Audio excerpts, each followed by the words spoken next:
Hello everyone, मैं हूं शिवम द्विवेदी और आप देख रहे हैं अपना पसंदीदा चैनल ज्ञानोदय के गुरुजी।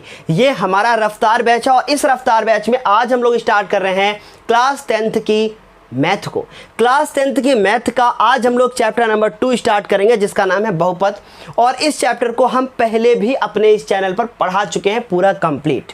लेकिन पिछले साल मैंने आप सभी को पढ़ाया था मनोहर प्रकाशन की बुक से, लेकिन इस साल मैं पढ़ाऊंगा आपको एनसीईआरटी ऑफिशियल जो आपकी बुक है उससे। तो मैं चाहता हूं कि चैप्टर नंबर 2 से आप प्रिपरेशन करना शुरू कर दें मेरे साथ साथ, ताकि आपको सारा कॉन्सेप्ट आपका क्लियर होता रहे। लेकिन फिर भी आप चाहते हैं कि नहीं, मैं पिछले वीडियोज़ को भी देखना चाहता हूँ, तो आपको डिस्क्रिप्शन बॉक्स में नीचे लिंक मिल जाएगी जिससे आप लोग पिछले वीडियो से और ज़्यादा तेज़ी से तैयारी कर सकते हैं और वापस आके इन वीडियोस को फिर से देखना शुरू करें, क्योंकि वो भी मेरे द्वारा ही पढ़ाए गए हैं। तो आप लोग चाहें तो पिछले वीडियोस को देखते रहें और उसके बाद इन वीडियोस से आप लोग डेली प्रैक्टिस करते रहें। तो इससे क्या होगा, आपका समय भी बहुत ज़्यादा मैथ में हो जाएगा, आप समय भी दे पाएंगे और साथ ही साथ आप डेली मेरे साथ और तेज़ी से पढ़ाई कर पाएंगे। तो चलिए क्लास को शुरू करते हैं, क्योंकि गुरुजी हैं तो संभव है। ये चैप्टर नंबर 2 है, इसका नाम है बहुपद। बहुपद होता क्या है, इसे अंग्रेजी में कहा जाता है पॉलिनोमियल। तो मैंने सबसे पहले मैं आप सभी को पूरा कॉन्सेप्ट बताऊंगा और उसके बाद एक्सरसाइज 2.1 बताऊं। बहुपद जो होता है उसमें क्या होता है, बहुत सारे पद होते हैं, लेकिन वो पद जो है वो क्या होने चाहिए, वो पद जो होने चाहिए चर और अचर को मिलाकर बनने चाहिए। फॉर एग्जाम्पल आपसे बोल दिया जाए कि x² प्लस 2x, क्या ये एक बहुपद है? यस, ये एक बहुपद है। तो इस बहुपद होने की शर्त क्या है, ये बहुपद है तो इसकी शर्त क्या है? जैसे मैं कह दूं कि √x + 2, क्या ये बहुपद है? नहीं।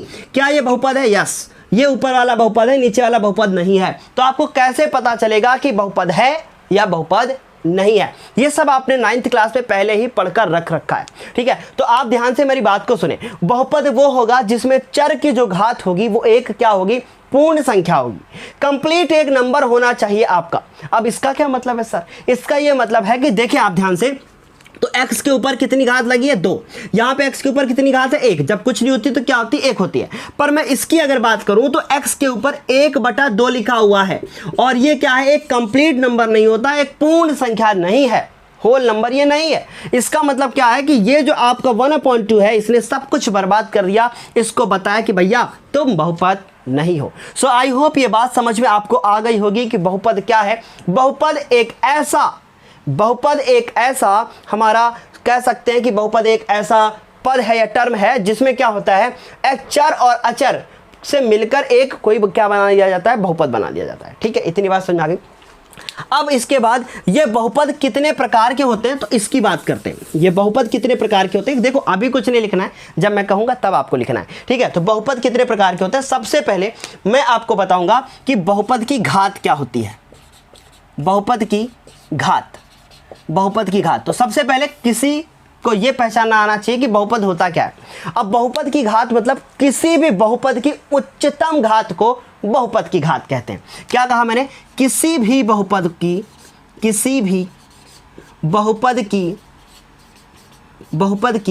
उच्चतम घात को बहुपद की घात कहते हैं।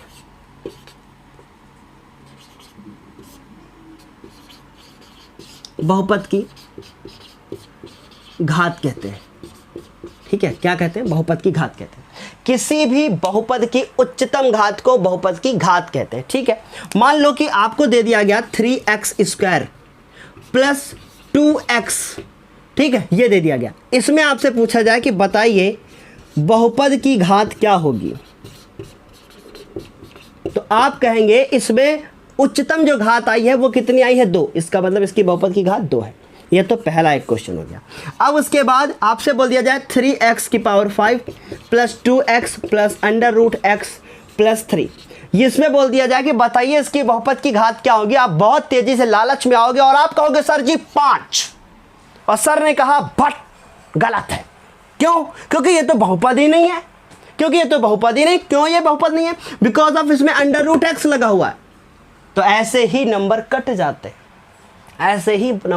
जाते हैं, क्वेश्चन में आएगा बहुपद की घात बताइए, लालच में आए, देखा 5, अरे वाह 5 भी ठीक लगा। जबकि उसमें ऑप्शन में क्या होगा, कि यह बहुपद ही नहीं है, उस पर आपका दिमाग नहीं जाएगा। तो इससे पहले बहुपद बनाएंगे, इससे अंडर रूट हटाएंगे और उसके बाद यहाँ पे मान लो 2 लगा दिया ताकि जुड़े ना, वरना 2x 3 जुड़ जाता, 3x हो जाता। अब आपसे कोई पूछे कि बताइए बहुपद की घात क्या होगी, तो अब आप कह देंगे यस बहुपद की घात कितनी होगी, 5 होगी। बहुपद की घात कितनी होगी बेटा, 5 होगी। तो किसी भी बहुपद की उच्चतम घात को बहुपद की घात कहते हैं। क्लियर। अब इस तरीके से आपने बहुपद की घात पढ़ लिया। अब बहुपद की घात के बाद अब हम पढ़ेंगे कि रैखिक बहुपद क्या होता है। ठीक है, रैखिक बहुपद। अब मेरी बात ध्यान से सुनना।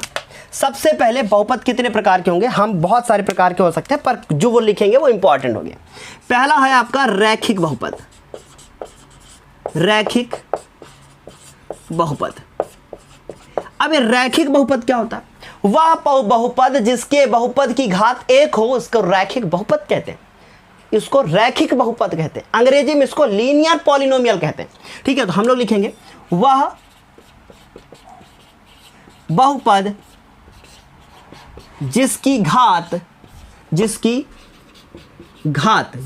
जिसकी बहुपद की घात, जिसकी बहुपद की घात कितनी हो, 1 हो, ठीक, उसे रैखिक बहुपद कहते हैं। उदाहरण लिखो, उदाहरण में देखो 2x, क्या लिखा मैंने, 2x। अब 2x में कितना है देखो 1, पावर कितनी है 1, 2x हो गया पहला उदाहरण। दूसरा देखो 2x प्लस 3, भाई ये भी तो हो सकता है कि नहीं, यस। अगर अब आपसे पूछा जाए तो एक और एग्जांपल दिया जाए कि 4x स्क्वायर प्लस 2x, क्या ये हो सकता है, नो, नेवर। तो फिर यहाँ से स्क्वायर हटाना पड़ेगा और यहाँ से स्क्वायर हटाओगे तो ये दोनों जुड़ जाएंगे, 6x हो जाएंगे। तो डायरेक्ट 6x ना लिख दो, मैं आपको बहुत तेजी से बहुत कुछ सिखाने की कोशिश कर रहा हूँ। तो 6x और प्लस मान लो लिख दिया मैंने √2। अब क्या ये बहुपद है, यस बहुपद है। पर सर ने, आपने तो कहा था कि अंडर रूट होगा तो नहीं होगा। सर ने सही कहा था कि अंडर रूट होगा तो नहीं होगा, लेकिन सर ने यह भी कहा था कि अंडर रूट जो अंडर रूट के जो वैल्यू लिखी होगी वो चर होगी, मतलब x y z होगी। यहाँ तो नंबर लिखा है, तो ये बहुपद है। तो ये एक चीज ध्यान रखना, मैं बहुत कुछ सिखाने वाला हूँ। सो ये बहुपद है और ये क्या है, एक रैखिक बहुपद है, क्योंकि यहाँ इसकी घात 1 है, यहाँ भी इसकी घात 1 है और यहाँ भी इसकी घात 1 है। तो इस तरीके से ये हमारा क्या हो गया, एक रैखिक बहुपद हो गया। ठीक है, इतनी बात समझ आ गई। इसके बाद एक द्विघात बहुपद, जिसको बोलते हैं क्वाड्रेटिक पॉलिनोमियल। ठीक है, वह बहुपद जिसकी बहुपद की घात 2 हो, क्या लिखेंगे, वह बहुपद जिसकी बहुपद की घात 2 हो। ठीक है, for example number 1 3x square plus का 2x प्लस का 3, ये क्या है, ये एक द्विघात बहुपद है। इसमें बहुपद की घात कितनी है, 2। ठीक है, इसमें बहुपद की घात कितनी है, 2। उसमें बहुपद की घात 1 थी। एक और एग्जांपल लेते हैं, ये देखो, ये भी क्या है, एक द्विघात बहुपद है इसमें, क्योंकि इसकी बहुपद की घात 2 है। पर मैं अगर इसी के अंदर अंडर रूट x लिख दूं तो ये फिर क्या है, ये बहुपद नहीं है। इसलिए इसके अंदर नंबर ही लिखो आप। क्या आपको ये बात समझ आ गई? ये हो गया हमारा रैखिक बहुपद, द्विघात बहुपद। इसी तरीके से त्रिघात बहुपद, क्या लिखोगे आप, त्रिघात बहुपद। क्या हेडिंग डालोगे आप, त्रिघात बहुपद। देखो, ठीक है, पूरा साफ कर देता हूं। क्या लिखेंगे, त्रिघात बहुपद। हेडिंग लिखेंगे त्रिघात बहुपद। बेटा, वह बहुपद जिसके बहुपद की घात 3 हो, क्या लिखेंगे, वह, फिर इसके बाद मैं एक ट्रिक बताऊंगा, वह बहुपद जिसकी बहुपद की घात 3 हो।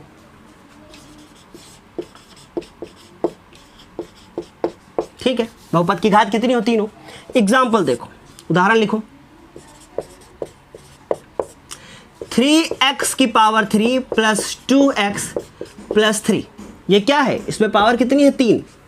एक और लिखो, 2x cube plus 3x² plus 5x plus under root 6। यह भी क्या है, यह भी एक कैसा बहुपद है, त्रिघात बहुपद है। समझ में आ रही इतनी चीजें, ये क्या है, एक त्रिघात बहुपद है। तो चाहो जल्दी से स्क्रीनशॉट ले सकते हो, इसके बाद और कुछ बताऊंगा। अब हम आपको बताएंगे कि ये शून्यक क्या होता है, जीरोस जिसको अंग्रेजी में बोलते हैं, ये क्या होता है। देखो, जब आप लोग कहाँ थे, 9th क्लास में, तो आपने इस तरीके के द्विघात समीकरणों को हल करना सीखा होगा। जैसे कि मान लो लिख दिया जाए x² प्लस 5x प्लस 6, ठीक है। अब मान लो आपसे कहा जाए कि इसको हल कीजिए, तो आप ऐसे करते थे। हल नहीं, आपसे कहते सरल करो, तो आप ऐसे करते थे, x² प्लस का x, फिर 6 के सेकंड के जोड़ने पे 5 आए, तो 3 प्लस 2 और प्लस का 6। फिर आप इसको खोलते थे ऐसे ब्रैकेट को, तो 3x, फिर प्लस का 2x और प्लस का 6, ठीक। जब आप ऐसे करते थे तो यहाँ पे आता था x², इसमें से कुछ कॉमन होता था जो कि हम निकाल लेते थे बाहर, x प्लस 3, और इसमें से 2 कॉमन होता था, यहाँ हो जाता था x प्लस 3। फिर अब आप लिखते थे इसको x प्लस 3 एक ब्रैकेट में और x प्लस 2 एक ब्रैकेट में। इतना आप 9th क्लास में करते हुए आए हैं आज तक। लेकिन अब यहाँ पे क्वेश्चन इस तरीके से नहीं आएंगे। आपसे बोला जाएगा कि इन समीकरणों को सरल नहीं, हल करो, मतलब इनको सॉल्व करो। सॉल्व करने का मतलब होता है कि इसमें से x का मान निकालो। तो जब भी आपसे बोला जाएगा कि x का मान निकालो, तो आप इसके पीछे क्या लगा दोगे, 0। आप इसके पीछे क्या लगा दोगे, 0 लगा दोगे। क्या आपको ये बात समझ में आ गई? क्या लगाओगे इसके पीछे, 0 लगाओगे। अब जैसे ही आप इसके पीछे 0 लगाओगे, तुरंत आपने देखा कि x प्लस 3 और x प्लस 2 दोनों ब्रैकेट के बराबर 0 हो गया। कोई बात नहीं, डोंट वरी। क्या करेंगे हम लोग, लिखेंगे कि x plus 3 is equal to 0, और यहां से हम 3 की वैल्यू निकालेंगे जो कि आ जाएगी, सॉरी x की वैल्यू निकालेंगे जो कि आएगी -3। सो ये आ गई किसकी वैल्यू, x की। ये तो एक वैल्यू आई ना, ठीक है। अब इसको लिखोगे x प्लस 2, अब इसमें से वैल्यू निकालोगे तो -2। इसका मतलब एक x का ये आंसर आया और एक x का ये आंसर आया। तो एक ट्रिक पता चली, एक चीज पता चली कि जितनी पावर होगी अधिकतम, उतना ही आंसर आएगा, उतने ही आंसर आएंगे। मतलब जैसे 2 हुआ तो 2, पावर 3 होगी तो 3 आंसर आएंगे। अब जब 3 पावर वाला क्वेश्चन कराएंगे तब बताएंगे। तो चाहो तो आप इसको लिख सकते हो एक्स्ट्रा डालकर। अब मैंने जो आपको ये बताया है, इसको बताने की वजह क्या है, क्यों बताया सर आपने? अभी तक जो रेड से आपको दिख रहा है ये सब 9th का था, जितना मैंने ब्लू कर दिया इसमें वो सब 10th में आ गया। इसका मतलब जब 10th में क्वेश्चन आएंगे तो कहेंगे इनके शून्यक ज्ञात करो, जीरोस निकालो। जीरोस क्या होता है, जीरोस वो होता है जो किसी भी बहुपद में 0 बराबर 0 लगा के उसका मान निकाला जाता है, उनको जीरोस कहते हैं। तो 2 जो टिक लगाए हैं ये जीरोस है, जिनको हिंदी में शून्यक कहा जाता है। आई बात समझ में, शून्यक कहा जाता है, ठीक है। कितने शून्यक निकले, 1 और 2, मतलब जितनी बहुपद की घात उतने ही शून्यक निकलेंगे, जितनी बहुपद की घात उतने ही शून्यक निकलेंगे। तो आपको ये बात समझ में आ गई होगी कि कितने शून्यक आखिर निकलेंगे। समझ में आई बात? अब आपको एक्सरसाइज 2.1 का पहला क्वेश्चन दिख रहा होगा स्क्रीन पर। क्या लिखा हुआ है, पढ़िए। लिखा है किसी बहुपद px के लिए। अब बहुपद px, p का मतलब क्या है, पॉलिनोमियल, ठीक है। पॉलिनोमियल हिंदी में उसको बहुपद कहते हैं। px, और ब्रैकेट में ये क्यों लिखा है, देखो पहला क्वेश्चन समझ लो, एक समझ गए सारे समझ जाओगे। px, अब इस p का मतलब होता है पॉलिनोमियल, पॉलिनोमियल, और ये x का मतलब है कि जो भी ये लिखा हुआ है वो x, इसके सारे जो भी लिखा है वो ऐसे लिखा होगा, x² प्लस 2x प्लस 3, मतलब उसमें y नहीं आएगा। अगर मैं इसको py लिख दूं तो जो भी चीज़ होगी वो y में होगी। अगर मैं इसको लिख दूं px, y, तो मतलब x और y दोनों मिलाकर चीज़ें होंगी, दोनों मिलाकर समीकरण आपका बनेगा। क्या आपको ये बात समझ में आ गई? आई होप ये बात समझ में आ गई होगी। अब इसको ये क्वेश्चन देखो, जो पहला क्वेश्चन लिखा है कि किसी बहुपद px के लिए y बराबर px, मतलब इस क्वेश्चन में जो दिया है मुझे वो क्या दिया हुआ है, दिया है y बराबर px। बहुत आसान क्वेश्चन है। कह रहे हैं कि ग्राफ नीचे दिए गए हैं, प्रत्येक स्थिति में px के शून्यकों की संख्या ज्ञात कीजिए। पहला ग्राफ दिखा है जो कि कैसे बना है, आप देखो, खुद ही देख लो अच्छे से, ऐसे, ठीक। अब ये लिखा है, यहाँ पे लिखा x, यहाँ पे लिखा x डैश, यहाँ लिखा है y, और यहाँ लिखा y डैश। बीच में एक लाइन खींची गई है जो कि ऐसे गई है। अब बताओ ये px है ना, और ये तो x वाले को काट नहीं रही लाइन, तो जितनी जगह पर काटेगी उतने ही शून्यक होंगे। इसका मतलब ये जो लाइन सीधी जा रही है, ये लाइन क्या बता रही है, ये लाइन ये बता रही है कि इसमें शून्यकों की संख्या कितनी है, 0 है, शून्यक है ही नहीं, क्योंकि इसने x को कहीं पर काटा ही नहीं।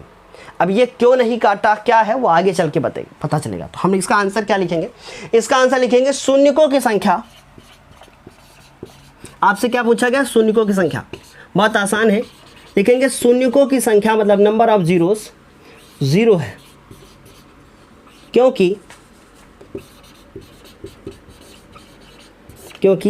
ग्राफ, ये जो लाइन खींची इसको ग्राफ कहेंगे। ग्राफ x अक्ष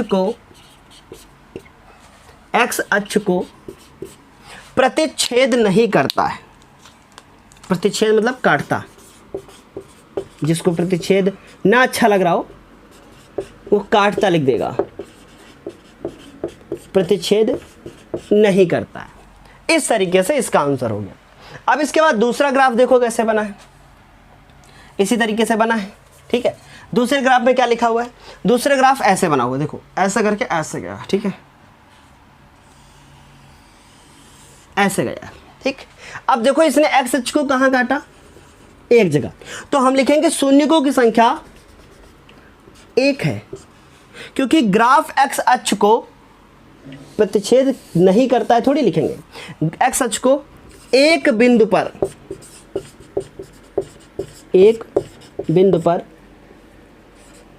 प्रतिच्छेद करता है, और प्रतिच्छेद जिसको कठिन लगे वो लिख देना काटता है, ठीक है। ये बात समझ में आ गई, क्लियर इतनी बात। तो एक बिंदु पर प्रतिच्छेद करता है तो इसलिए 1 है। इसके बाद देखो अगला क्वेश्चन क्या है, अगला क्या है, अगला ऐसे बना हुआ, ऐसा करके ऐसा, ऐसे गया, ऐसा करके ऐसे।